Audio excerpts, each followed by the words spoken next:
You're raised a certain way, and then like, are you believing this because you actually do, or because you've been taught it? Or this, I just feel like Definitely. for sure. What's your name? Meredith. Meredith. My name is Sabur.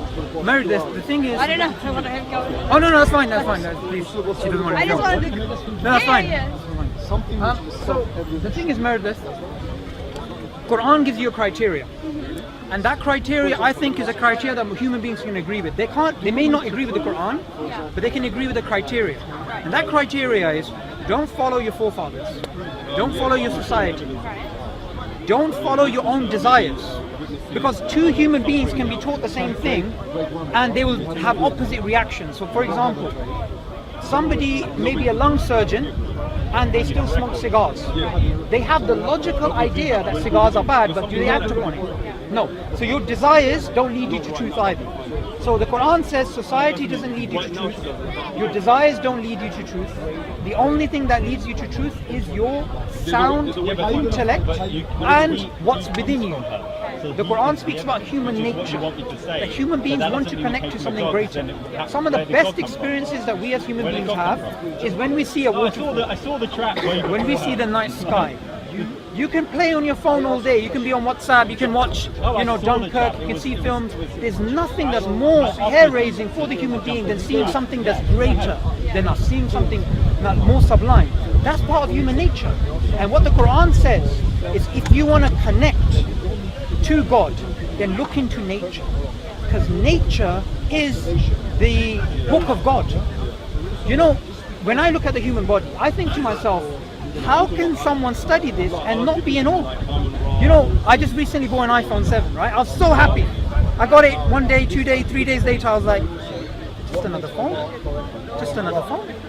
But, the human body, I have blood running through my body right now, right? And in my veins, in my capillaries, there's blood. If there's leakage in my body somewhere, what happens? I can die. I can have blood clots, right? Yet there is a leakage in my body and your body right now. It's in all human bodies. And the leakage is in your brain. There is a small part of the blood which comes out and drops into a part of your brain which is tested for toxins all the time. So if you manage to eat something which is bad for you, your body will react because it will test that you have just eaten a toxin. Now that is phenomenal. Your kidneys, it does amazing chemical analysis which the best labs in the world can't do. Now this design within us, this is the work of God. And the message of all the prophets of God, forget religion for now, the message of Jesus, the message of Moses, the message of Noah, the message of Abraham, was not to go around killing each other, fighting, taking over the world, whatever. It was have the best relationship, because relationships is what makes you happy. So Meredith, if I was to give you $1 billion, what would you buy? I don't think. Well, I know where I think you're going to go with that, and I think it brings back to your iPhone. It's not about this eternal happiness, and fulfillment or whatever. That's the money. It's not going to do anything. The quality of your life, and I'm going to make a claim, I could be wrong, is only dependent upon the relationships you have with other people, and with all our relationships in general. Right? Now, if I gave you $1 billion and you could buy whatever you want, but no human beings to share that experience with, you'd be upset. Now, Islam teaches, the Prophet Muhammad, peace be upon him, said, I came only, that's what he said, to perfect manners. I only came to help you with your relationships. So in Islam, the quality of your life is dependent upon the quality of your relationships. The best relationship you can have is with the one who created you. And after you have the relationship with the one who created you, Islam and all the prophets of God, they taught to have a good relationship with the environment and with other people. Because you were in your mother's womb for 9 months. I didn't know you. Your husband didn't know you if you're married. Your friends didn't know you. And when you die and you go in your grave, you're going to be on your own. So you came from a womb and you're going to go into a tomb. And in between this time, the only common denominator, the only person that was present when you were in your mother's womb and when you will be in your grave is God. And if you have a relationship with God, God will show you signs that will lead you to happiness, that will lead you to tranquility, that will lead you to truth. We as Muslims, we don't believe in blind belief. We don't believe, oh, I'm raised in a Muslim family, so therefore I'm Muslim. Well, I'm going to say to this guy, why don't you become Muslim? We believe the best way at arriving at truth is to use your mind and to use your relationship with God and ask Him for guidance. Do you mean to say that atheists and all the people don't have mind? That's a good question. The thing is, I can be rash.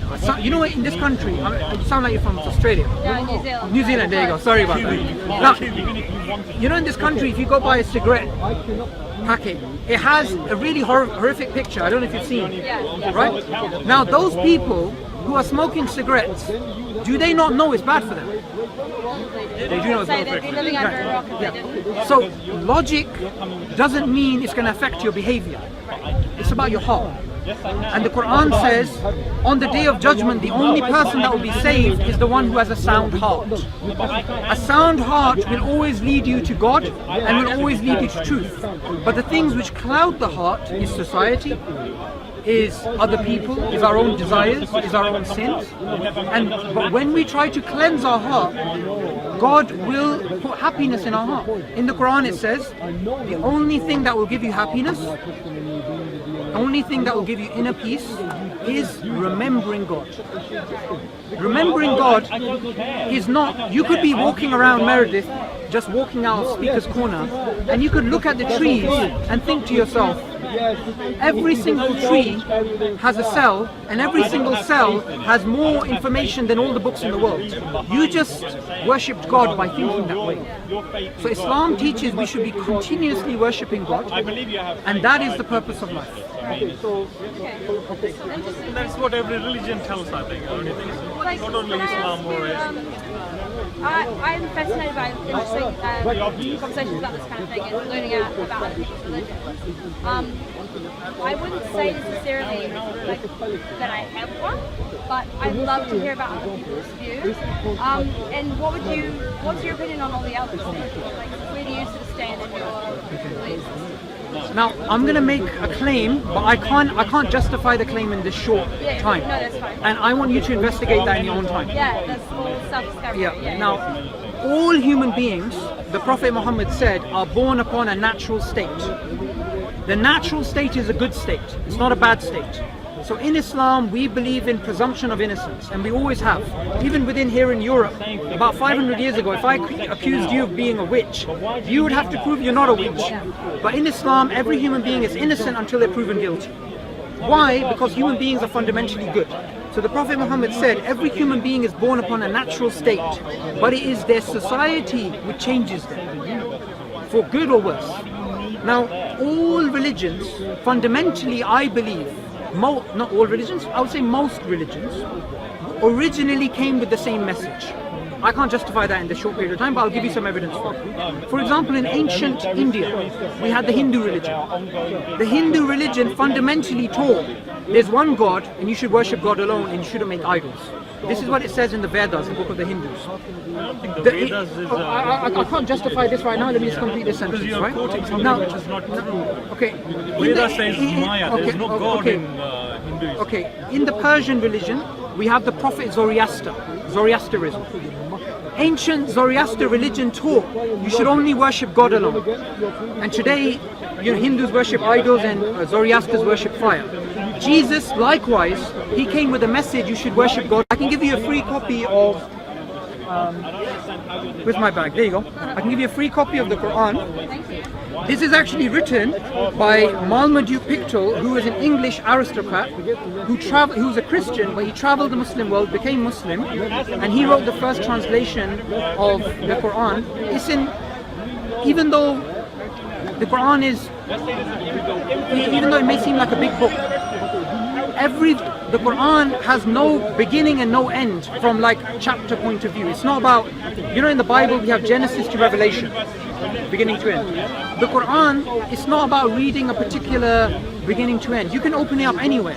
But one thing that I have experienced in my life, and many people who've accepted Islam have experienced in their life, in this country we have 100,000 converts to Islam, right? All across the world, Islam is the largest growing religion, even though we have the biggest media misconceptions about us. And the reason why, and I'm going to make a claim, is because when people stop believing what they hear in the news and what society tells them, and they try to connect to God and read the Quran with an open mind, God guides.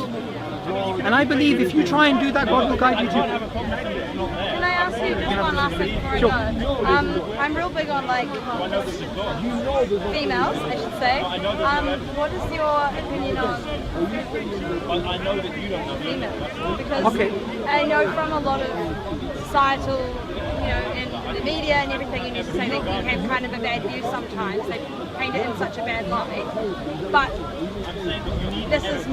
that's all I see of it. So I just want to know, like, is that the truth, or is this a blanket sort of theory they're putting on everything? Some of the things they say in the media are true.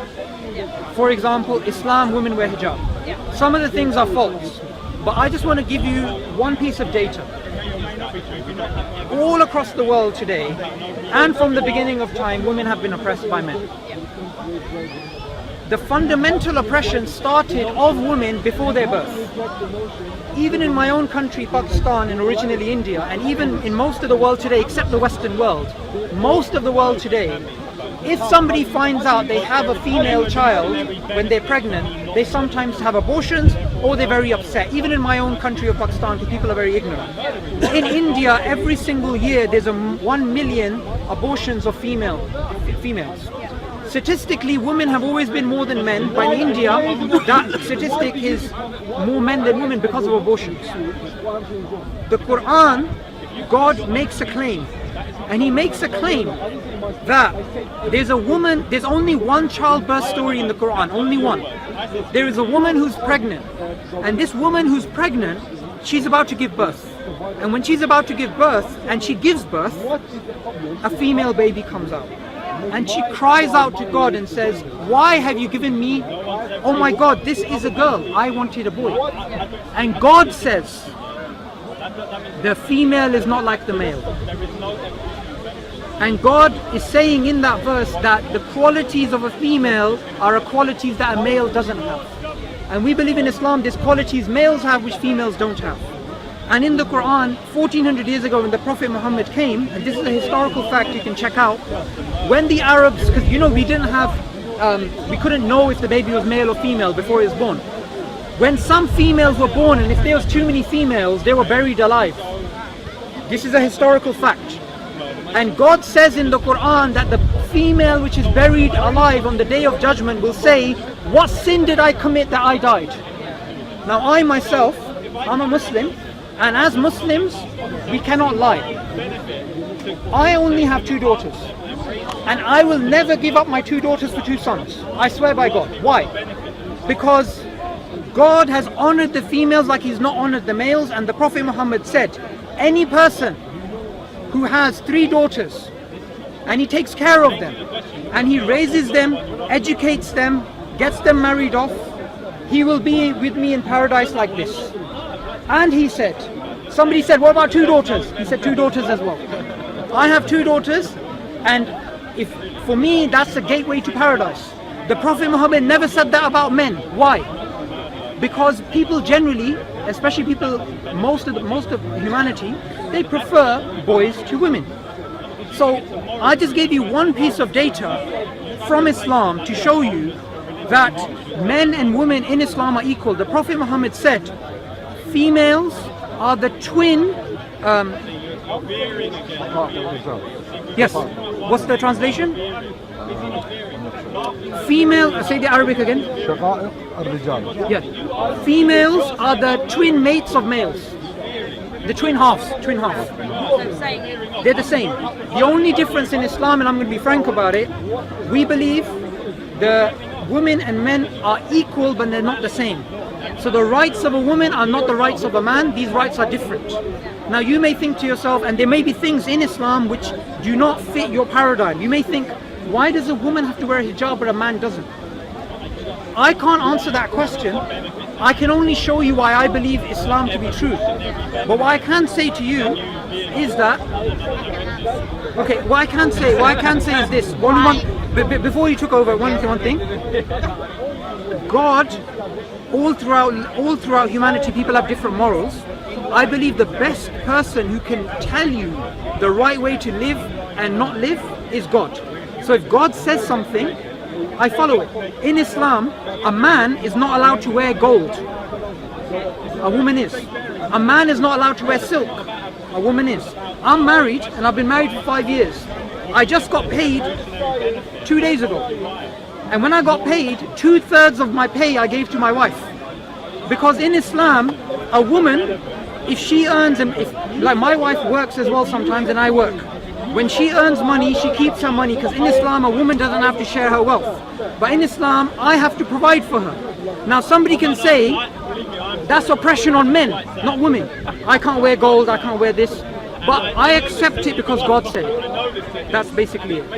You guys can carry on, because I need to go pray. But it's fantastic speaking to you. Thank you. Just comment here. 4 weeks ago I became